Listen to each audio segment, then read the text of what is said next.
Our viewpoint of good nutrition has been skewed. We can fix this quite easily by going back to real food, or as close to its original form as you can get. This is what works. The next step is to season your food properly so that it doesn't knock you off the rails. That's right. Don't add a bunch of sodium, don't add fats.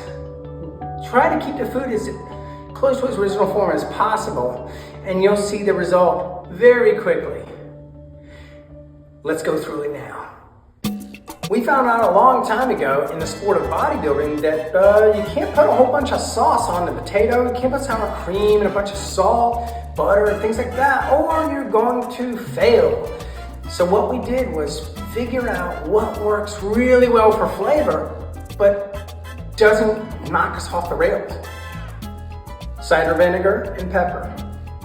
I've been telling clients this for 25 years. Cider vinegar on the potato, pepper, you got malted fries. It's amazing, it's amazing. Every client that's tried this fell in love with it. It's super simple, easy for anyone.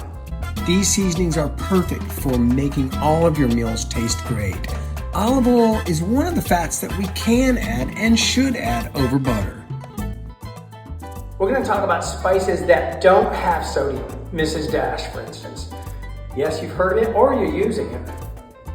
Any Mrs. Dash is going to be safe, so you can go there. Try them all, experiment, find out what works best for you. There are also some seasonings that have some salt, but lower salt.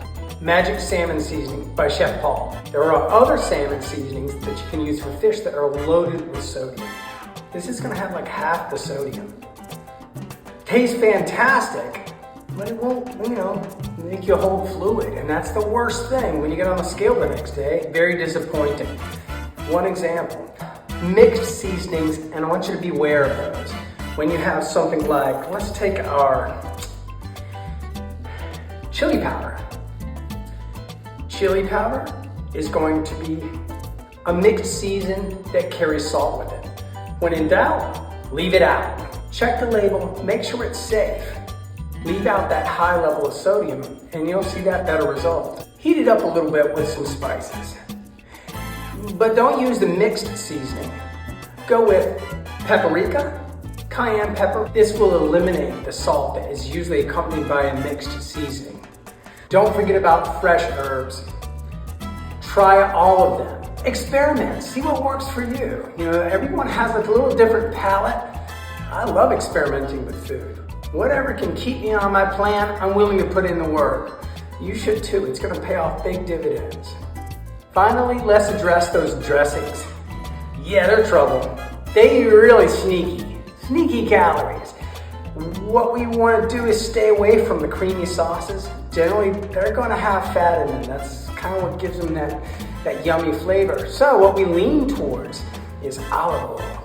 Olive oil, go ahead. Use olive oil, it tastes fantastic, especially really high quality virgin olive oil. Sweet to the taste. You can add a little balsamic vinegar and use this on your salad. You can use this on a lot of food. You can also leave out the oil altogether and just go with balsamic vinegar. There's also a balsamic vinaigrette that tastes really yummy, and we've been marinating fish in that for years. Even when I was really stripped down for competition, I used it. It tastes great, and it's gonna leave you feeling and looking great. All of these choices are healthy choices. They make you look good, but more importantly, they're going to make you healthy. That's really what we're trying to do. Well, that's what we're after. That's the ultimate goal. Thank you for listening. If you have any questions, hit me up. I'm always ready to help.